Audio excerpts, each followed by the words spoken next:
Phone Booth Fighting with Frank Mir and Richard Hunter. James Horn is here, Frank's main sparring partner and corner man.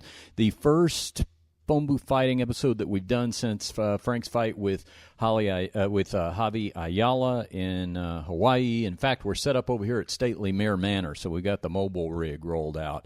So we're in the dining nook. Hopefully, I got some decent lighting for our YouTube viewers, but I think we're going to be good if you're watching the show on our Phone Booth Fighting YouTube channel. So here's what we're going to do. It's a recap of everything that happened. We're just going to jump right into it, and but I will throw out the first question, Frank, because this is the number one question we're getting from all of our listeners online and everything, and that's how are you feeling? I'm disappointed with the outcome, obviously. I thought it was a fight I was doing pretty well in. I thought I won the first round. And the second round, just, there was a combination that I threw, and then afterwards he threw a punch back and knocked out my mouthpiece. So I clinched him up against the fence, trying to, slow the pace of the fight down. And then when he reversed me, I actually kind of used it as an opportunity to look at the referee to be like, can I get my mouthpiece back? I'm fighting somebody who's 265 pounds and they punch hard, and I'd like to have it back. Yeah. And then as I was trying to talk to him, Javy did a good job with his head position. It was good on my chin. And then one of the punches came through, and I felt like my teeth got knocked in. So that's when I reached up and tried to essentially pull my teeth back out. And when I reached up and grabbed them, they straightened out, which I found out the reason why was because my upper jaw was actually broken. So when I went to pull my teeth, all I did was straighten the jaw back out. And I thought that was weird that they weren't coming out for as loose as they felt. I felt them in the roof of my mouth just a second prior. And then when I looked up at the referee, I'm like, okay, maybe if I get my mouthpiece back, I can frame it somehow. And then when I took another shot there, the pain was just pretty intense, and I'm like, all right, there's something not right up here. I think it's visceral. It's like almost animalistic when you know that, okay, there's something majorly wrong with my body right now. That's not a sensation that feels like an injury. That feels like, I guess it is an injury. It didn't feel like something I'm just going to, walk off. So that's when I just waved off the fight to figure out what's going on with my mouth. Yeah. And how, we'll get more into that, but the other thing is, how are you feeling now? Well, I'm still kind of frustrated because at first, I kind of kept my mouth shut because, I know reffing's a really hard job. And then I reached out to other people who are higher level refs and asked them, their opinions on the topic. And they were like, you just stop the action when there's, unless there's like a combination. I'm not going to stop you in the middle of a combination or as you're picking somebody up. But the minute there's a lull to where there's like, okay, neither guy's moving, and they, both guys that I inquired and both saw plenty of opportunities that there was a lull just to call a timeout. Don't even have to take the position away from anybody. Just put the mouthpiece back in and then continue on the fight. So then I have to start wondering, because at first obviously very disappointed that, I didn't come out the victor. But then now, one, you start drawing questions whether you should still fight again. But then I have to start counting in, how much did the mouthpiece create a factor into the outcome of the fight? And obviously it was a huge factor in the outcome.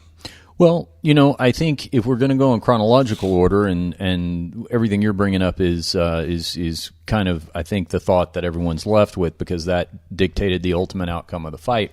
But we can also talk about a successful first round.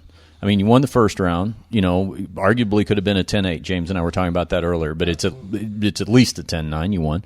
And you won it on the ground, which is your specialty, and actually something that, you'd kind of been able to return to, because if you think about the last handful of fights, wins and losses, a lot of those were pretty much contested on the feet. So maybe we start there first and say, hey, did you remember the ground? Did that feel familiar and friendly when you got there? Yeah, when you got to the ground? To control the top position. And then he was a very powerful guy, and he was able to slip out of some of the submissions and stuff.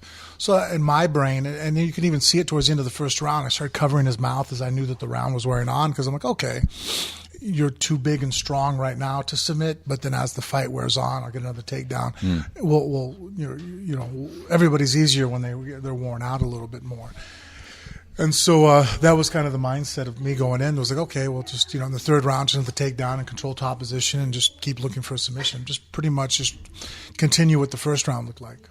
Yeah, and then going into the second round, it felt like, if everything, the injury notwithstanding, in the situation that happened, that we'd be going into a third round where likely the fight would be on the line. Yeah. And I assumed that the plan would be to try to replicate the first round, Yeah. but even with a submission if possible, but at least a 29-28 Yeah, victory. I tried getting a couple takedowns the second round. And then when I realized, that obviously also too, my fatigue was starting to set in, was to start holding back and go, okay, you know what, I'll just conserve and float through and not give up the second round.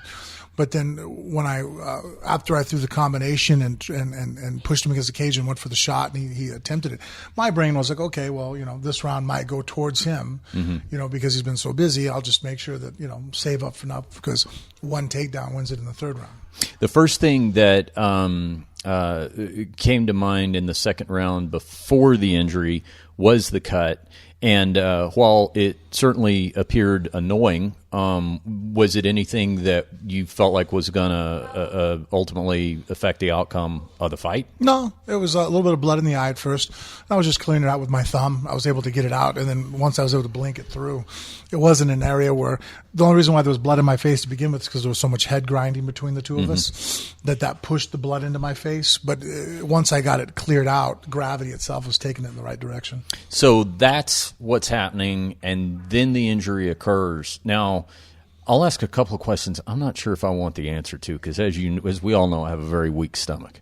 But you literally felt your teeth like on the roof of your mouth? Yeah, basically the front tooth and the 3 teeth to the right of it, because that's where the break occurred above the gum line. So all 3 or 4 teeth just basically caved in.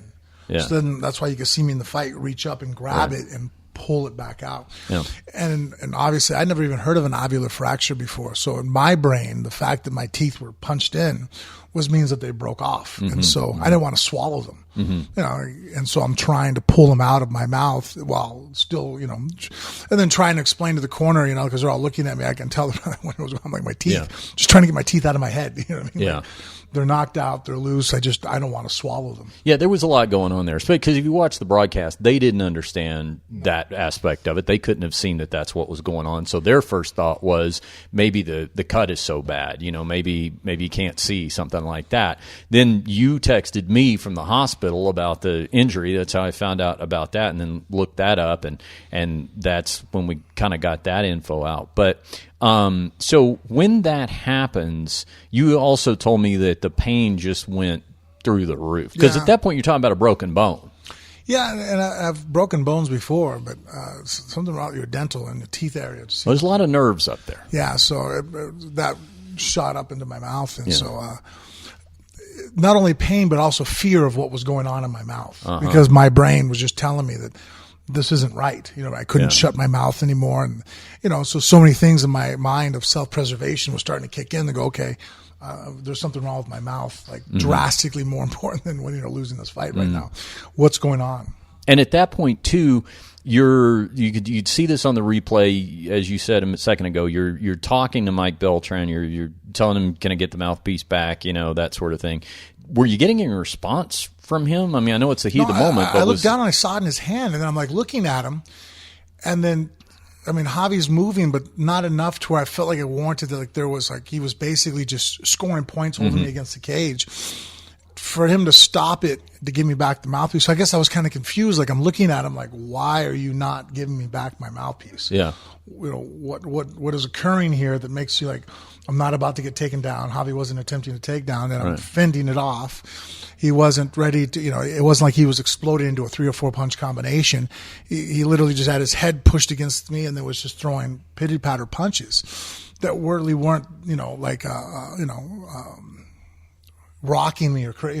Yeah, because those are the things to me, if from the referee standpoint, if you're looking for, let's talk about reasons not to stop the action for a second, because sure, if you're in danger of being finished, let's say he's got you rocked, he's maybe 1 or 2 more punches away from a knockout, that would be unfair to him to stop it, put the mouthpiece back on. If he's got a submission locked in or almost close to being locked in. That's not a good place to stop it. But he is in a situation as the fight played out where that position could just be reset to no disadvantage to Ayala, right?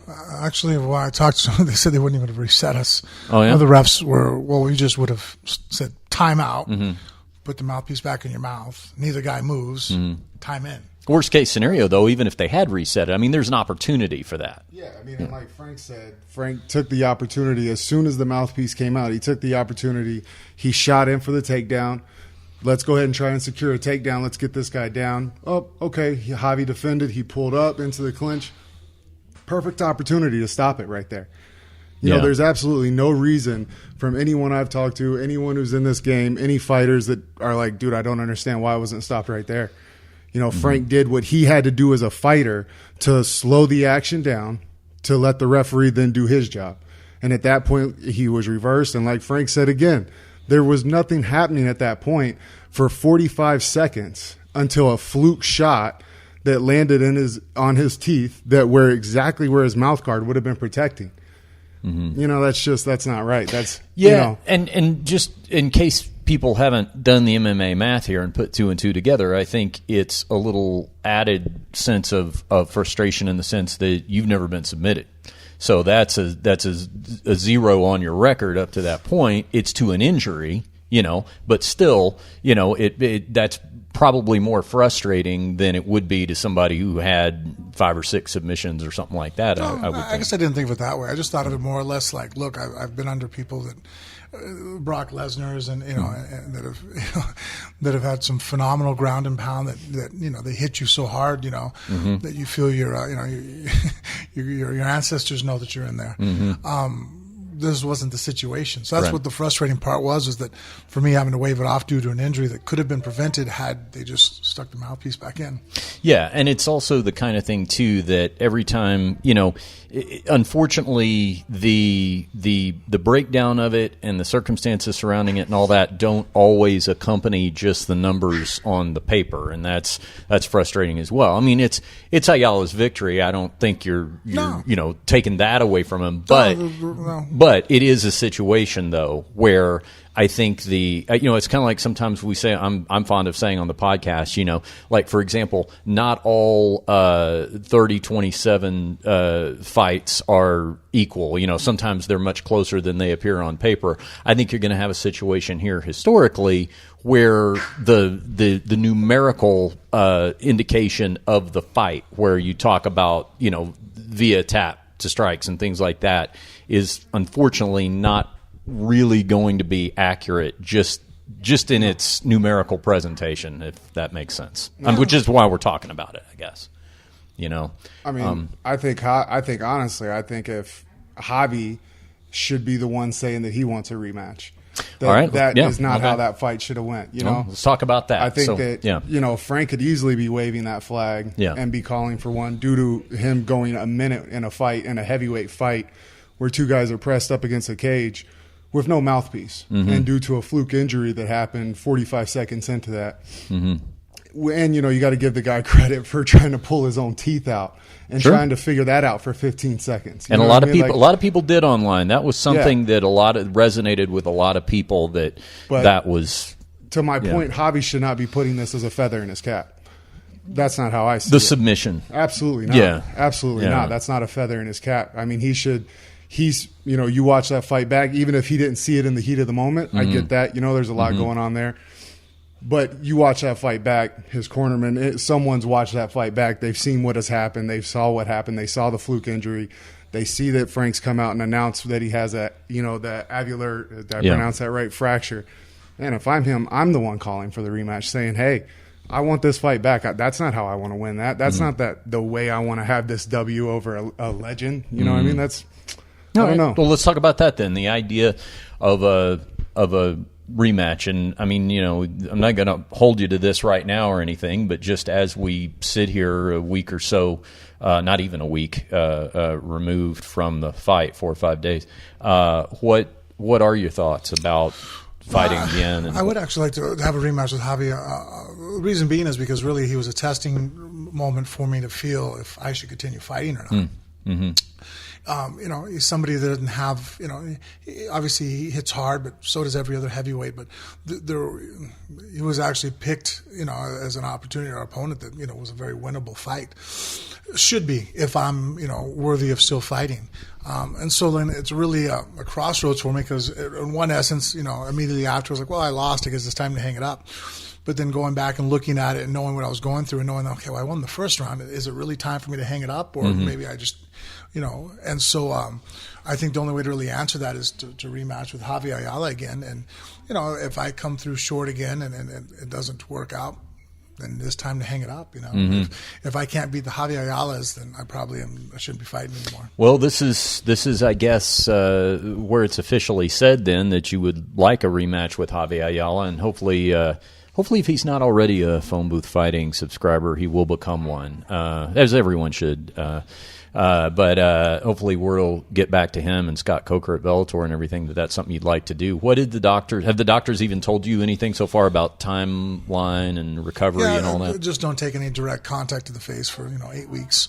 They were able to on Monday as soon as I got back to the orthodontic surgeon. He pulled my teeth out, and then basically it's kind of weird right now because I can't floss and go in between my teeth. So, but you see, he used my teeth to build a cast. So at first my mouth wasn't lining up, so for 2 days I couldn't chew or anything. That was awful. But when I went there, they injected me with a bunch of painkillers and then basically just got his hand in there and took an x-ray and saw where it should be and pulled it back out. And then he basically tacked my teeth together all across to create a bridge. So that way, temporarily hold it there while the jawbone heals. You got a hard job, man. Yeah, that was a rough one. That didn't feel good. No.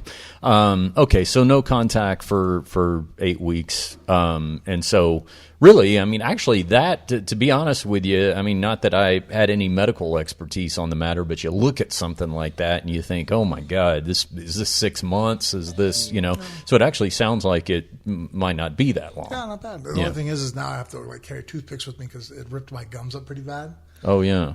So I have huge holes up, sure. Like you can see the roots of my teeth. Thanks for showing me that. I'll be thinking about that tonight while I'm trying to sleep. Well, okay. So we'll set that there for now, that you're definitely interested in fighting Javy again, and that it's 8 weeks with no contact. But as we get into the new year, that's something that could be talked about. I hope he would be willing to do that, and I hope Bellator would be willing to do that. It's his win. He won. Opportunity. Look, guys. It'd be like saying that Primus didn't throw the kick that caught Chandler the first time. Yep. Or I've seen Josh Barnett tap to a submission to a Mirko Cro Cop. He was mounted and some of his shoulder dislocated. Vitor Belfort throws a punch at the right place and it cuts Randy Couture's eye. He wins a title. I don't think that's the way guys really want to say that they beat somebody. I threw a shot and something happened and he didn't have his mouthpiece. The referee, it had been just threw my mouthpiece out and got hit at the same time. Well, hey, that's just the way the fight flows. But for me to be sitting there, trying to figure out how to get the referee to give me back my mouthpiece and then to take a shot in the exact spot that cracks it, I will tell you this, and I'm certainly not going to claim to be purely objective as your friend, but being objective as I can about this, watching that back, to me, there's no point where you can look at that and go, okay, Frank's in serious danger. You could say, the most that I could say was that, okay, that cut's annoying. That cut's, he's wiping that out. It's irritating him. He's trying to get that blood out of his eye. But the fact that you're talking to the referee the whole time, right up until the time that it happens, and the fact that the intensity of the strikes, it wasn't amplified once the tap came. You know what I'm saying? So it wasn't like it went from 5 to 9 and then there's a tap. It was something happened, right? And, backing up one step further to what you just talked about, some different submissions that were, due to injuries and things like that. I have always said on this podcast that, to me, injuries that lead to submissions or essentially losing fights before a fight is lost happen all the time. And I definitely don't think you should ever take the victory away from the person who won, because that is part of the game. However, I also am very wary of the person who benefited from that, if this ever happens, coming out and overemphasizing it, if you will, whether it's a submission or a stoppage or things like that. In fact, when we've had Jessica Rose Clark on our show, we've talked about how, she beat Paige Van Zandt. Paige Van Zandt broke her hand. She broke her hand because she hit Jessica's head. That's a victory. I mean, that's part of the fight. That happens. But at the same time, nobody's, Paige Van Zandt, or rather Jessica, isn't claiming that that's the victory of the century or the knockout of the century or anything like that. It just seems like there's an element of being reasonable about the circumstances and what happened that don't necessarily have to take anything away from anybody. Is my thought. Yeah, I agree. So all right then. Well, you tell you what. Let's also, because I know a lot of listeners commented on this, and everybody was very excited about this. That we got to talk about Bella's involvement in your corner, because that got some. Bella is Frank's daughter, who is 15 now, right? 15, yep. And she is aspiring to be a fighter herself, and she's training very hard. And she got to be in your corner, and I know this got a lot of media attention and things like that. So let's talk about that for a second. How did that? What were your thoughts about it? I mean, I'm sure you had your thoughts about it going into it, but how did it feel actually having her there and everything? Oh, it was great. I hope to have her there again if I fight again. It was a learning experience for her, to be a part of it, to see what it's like to be in the locker room and all those things. In fact, if she doesn't feel good, no, she feels she's fine. She's I'll step out and she can talk. No. I think I'll step out. Yeah, James can share the microphone. That's all right. Yeah. James, corner men should share corner people should share the microphone together. Wait, hang on. She'll come down and say, "Go ahead and talk while we're waiting on her." You can tell me. So it was a good experience. I thought, for her to be able to see, just how the whole format of how it works. Yeah. Okay, let's see. We're seeing it's like a parade of mere children coming down the stairs. We haven't seen Bella yet, but Ronan just walked by and Cage is hanging out. What about? Actually, I'll let me just share this amusing moment, because I know you were in no mood to be amused in the aftermath of the pain you were feeling and everything. But just from my observation, this was kind of a funny aside, because Jennifer, my girlfriend, we were talking, and she said, "Have you talked to Frank?" I said, "I've been texting with him, and he's okay, and here's the update," and all that kind of stuff. And I swear, just at the moment you called, I was saying, he's doing okay. I'm talking to him text, and I see that you're calling me, and I go, "Oh my gosh, hope everything's okay." And I'm expecting I'm going to answer the phone, and we're going to talk about something related to the injury or something like that. And I answer the phone, and you go, "Hey, yeah, listen, can you look at Bella's Instagram? There's something. She's getting these weird calls, right?" And so we talk about it now because we fixed it. But for a brief time, accidentally, her cell phone was linked to the Instagram, so there were a couple of odd calls coming in. But I was just thinking to myself, I was like, you never really escape having to be a dad when stuff like that happens. Okay, here comes Bella. Bella's taking Frank's seat here for a second. All right, Bella. So we were just talking about how you got to corner your dad, be in your dad's corner for the first time. So what were your thoughts on it? You got a lot of publicity off of it. It was a hot news story. I'm sure you've probably heard about that, right? Yeah. Yeah. So what were your thoughts?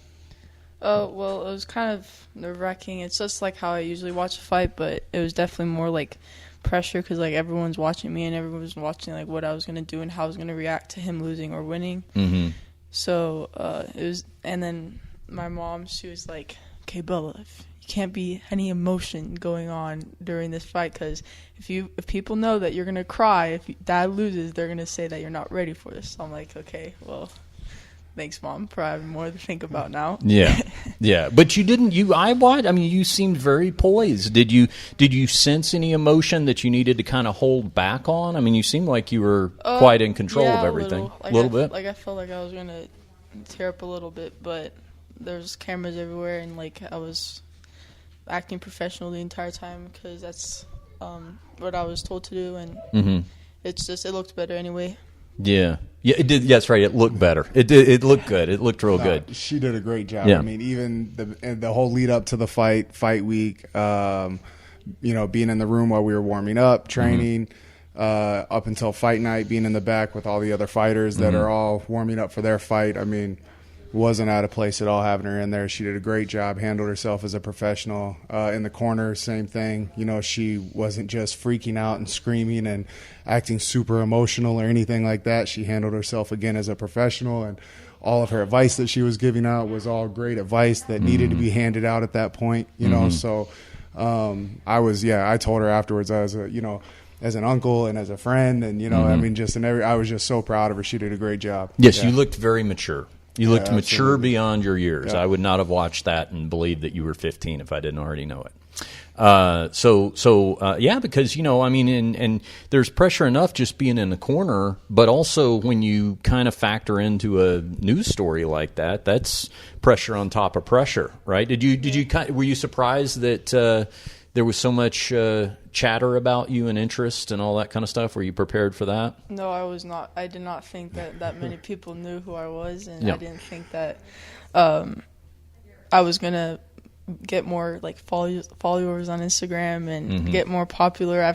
There are a couple people in the arena that actually wanted to take a picture with me, and I was like, why? And I wanted to ask them why, but then I was like, oh yeah, like. Yeah. Privately, James and I are not happy about the fact that I think now you have more Instagram followers than both of us combined. Yeah. We're not going to say that on the podcast, but we're not happy about it. No. I'll say it. She bypassed me like the first 2 weeks she had Instagram. It was horrible. Yeah. So. Yeah. All right. Well, did this now I know you have well-stated aspirations of fighting, and this is something you want to do and all this kind of stuff. Now, clearly, you have seen the not so glamorous side of it in terms of a serious injury and all that. So did that do anything to kind of temper your enthusiasm for it? Actually, it motivated me because I was like, you know what, like if press like the hardest things put on people are always like the best people, like everyone that is in this world, like the hardest things that are put on them, I feel like those are the best people that need that to prove that they're even better than everyone else. So like I want to show them that like I could do this too, because I have it from my dad and from my mom and everyone around me. Like Well, this was kind of a little bit of a test for you then too. I mean, in terms of having to see a situation where it wasn't just an all smooth sailing night. And it's easy to have one of those and think there's no downside to it. But okay, good for you. Now, what about the lead up? You've been in a lot of big tournaments. You're on varsity. You're playing football with all the boys and doing all this stuff, and Big Gorman and everything. So, like, did you feel any difference in butterflies leading up to this than your own big events that you've been in? Oh yes, when I was with my dad and we were going on the bus, I literally felt like I have butterflies in my stomach, and there was like a black hole that they were like just all going into. Like it was like nervous and excitement at the same time, and like usually like for games and for tournaments, usually like I'm just excited. I'm not really that nervous, but like I was nervous for my dad and like for all the cameras and everyone, like thousands of people watching. Like that was a definitely different story to be into. All right, very good. Well, it was cool to see you there. I was glad you were there for your dad, and especially even afterward and that sort of thing. Now, are we public about your social media at this point? Do we want to try to get you Instagram followers? Is that okay? Yeah, I mean, I can think we do that? I think tagged and all cat's out of the proverbial bag now, right? Okay, where can people find you on Instagram? You can find me on LadyMeir _11 or just 11, I think. Well, it's going to be one of the two. Yeah, one of the two. I'm going to work with you on the promotional part of it. Yeah. Someone right now is making the Lady Mir without the... I don't think it has an underscore. I think it's Lady Mir 11. That's what it is. Okay, people can follow you there. All right, well, we trade spots again with Dad over there, and we'll close this one out. All right. There goes Bella. Good to see you. Nicely done. All right. Here comes Frank back. All right, Frank, I tried to talk her out of the fighting while you were out of the room. I tried. I tried to, too. Yeah. But that was interesting to me. I asked her directly. I said, seeing the less glamorous side of what a night can be, did that temper your enthusiasm? She said it actually made her more motivated. So I don't think there's anything you can do at this point. Yeah, none of my kids seem to be fearful of injury. Yeah. So that's never really... I think that they have, and then what I have is like, even like right now, like my injuries and stuff, everybody keeps asking, like, how you feel? Well, I mean, shit hurts. But like, my ego, that's what is crushed. Do you know what I mean? Like sitting there going, shit, man, if I can't beat Javy Ayala, maybe I need to, hang it up, And so, like, those are the questions that's the most painful thing I'm dealing with right now. Is like, is the end of my career? Is it over with? Should I see the writing on the wall and start, before when you lose to people like, like a Mark Hunt or to a Junior Dos Santos or an Alistair Overeem, like, oh, these guys are world beaters, they're not the only people to lose to them.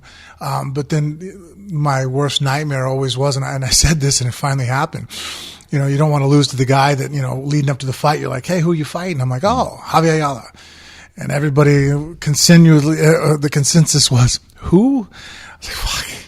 So, I mean, and that's now I've lost to that person. So, Okay, well, this part of the podcast, I can already tell this is the part that people are going to lift the quote out of. So, just by virtue of what you just said. So, let me make sure we're clear on this for those who are transcribing it. When you say those thoughts go through your mind, I mean, is that you said earlier you want that rematch with Javy Ayala. So is it a percentage equation, Are you like 70-30? Oh, no, I mean, are there if I can get thoughts the of not rematch, then fighting 100% again? I want to fight. Okay. But the idea of if it's not Javy Ayala, I guess this one's just really been a disappointing outcome. And then, I have to start off with, obviously after 2 year laid off fighting Fedor, that was a tough test to come out to. But this was supposed to be, if I was in the boxing world, they would say it was a tomato can. This was supposed to be the easier fight. And so when, the first round went according to what the fight on paper should have looked like, but then with me waving it off in the second round because of the broken jaw, that wasn't supposed to happen. And so, if I had just gotten beat straight up by Javy, then yes, I'd probably retiring right now. The fact that's probably making it worse is I have so many questions in my mind because I'm like, well, what had the mouthpiece been replaced? Would I be having this conversation right now? I don't know. I feel pretty confident that I would have scored another takedown and just wrote him out. That's what I sense from you is that it's not so much. Well, obviously, part of it is wanting to avenge the loss, but knowing you as I do, I think one of the most frustrating things for you is just not having answers. Even when it's an answer you don't like, you have an answer. And I think James even alluded to that for on Javy's side. Yeah. It wasn't a really clear-cut answer of what happens if the two of us face each other. Yeah. Very much along the lines of like, did Primus throw that kick that landed on Chandler. Mm-hmm. He absolutely did.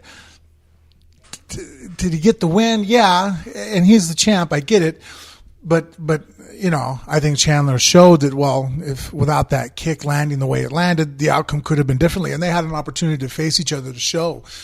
So I guess and that at least was a little bit more or less a real kick thrown. The referee wasn't involved at all. I have a factor here where I'm deciding whether I want to end my career, and I'm not really thinking about the guy across from me really kicking my ass. It's like, well, yeah, you were there, you were game, but the referee kicked my ass worse than anybody here. He didn't protect me at all. Yeah, and I also think too that if you're calling for that rematch with Javy, that also you're offering him a further opportunity because what you're risking is, hey, let me test myself again, and if you can beat me straight up, that's to his credit. And then he can say he's the guy that finally retired me. I mean, that's the way I look at it. If I go out there and face Javy again and given the opportunity and go through and with the same outcome without any kind of asterisk marks behind it, then it's time for me to hang it up. What do you think about that plan, James? You've been in Frank's corner for I don't know how many number of fights. Yeah, Frank? I mean, I think that's a great plan. I think that's exactly, if that's how he feels at this point, and with the huge asterisk that is put on this fight, then absolutely, let's get the rematch and let's settle this fight. I want him. I think that absolutely, with rewatching that fight back, as I have now multiple times, from the point where he had to wave off the fight, we're 30 seconds out from making it into round 3. So you're telling me in the minute before that, where we were there, he's trying to get his mouthpiece, actually asking the referee for the mouthpiece. You're telling me with the action that was going on there that we don't make it into that next round? Absolutely. Anybody who's any sort of audience member, not even fight fan, would say we would definitely make it into that next round. Frank would easily know what the game plan is for that next round, and it would be implemented, and I think that for sure we win that fight. You know what I mean? Yeah. And so, that's where the big question comes into play, and that's why I think that Javy should be screaming for a rematch once he sees once he has seen what happened. And I think that's what, leads to a little bit of frustration from my part, is that he's not coming out and handling this the way that it should be handled from a professional. You know what I mean? So. All right. Okay, well, that's Frank Mir and company on record as far as the outcome and what Frank would like to see in the future moving forward and get another fight, hopefully with Javy in 2019. Now, you mentioned this already, but when you said people have been asking you how you feel, and you said actually the injuries aren't bothering me so much as the ego and things like that. That's actually what I meant when I asked you when we started the first couple of times how you feel, because that's what people, listeners to the show, that's what they're the most concerned about, is that you're okay mentally, you know what I'm saying? They're wanting to show their support emotionally out there. So is that something that resonates with you? I mean, I'm not an unintelligent person, so I'm looking at things going, okay, the risk to reward of me going out there and fighting, and has it gotten to a point where I'm getting too old now? I know I'm not the oldest of heavyweights, but I have a lot of miles on me. I've been in there a long time. And so, look, I was there calling the fights when I just saw Tito and Chuck fight. So, I mean, those are things that go through my mind. Am I overstaying my obviously you're not in your prime anymore as you go into your late 30s and early 40s, but am I staying past my health? Yeah. Well, what are the holidays gonna hold? Let's close out on a positive here. We're about a week out from Christmas. You guys got big holiday plans? Yeah, we're packing up. We're going to Disneyland over the weekend, and then we're gonna go up to Sacramento, I think.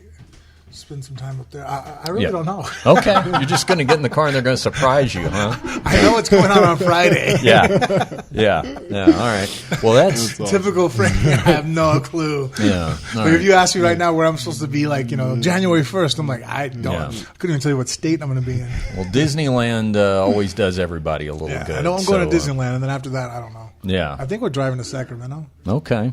All right. Well, that's probably for Christmas. I know we didn't get a Christmas tree because we're not celebrating Christmas here, so we're celebrating it somewhere. Okay. All right. Well, you keep us posted, won't you? Wherever you turn up, and if we don't talk to all our phone booth fighting listeners before Christmas, we'll tell everybody Merry Christmas. What's that? Sacramento. Okay. Property up in Washington. Oh, okay. All right.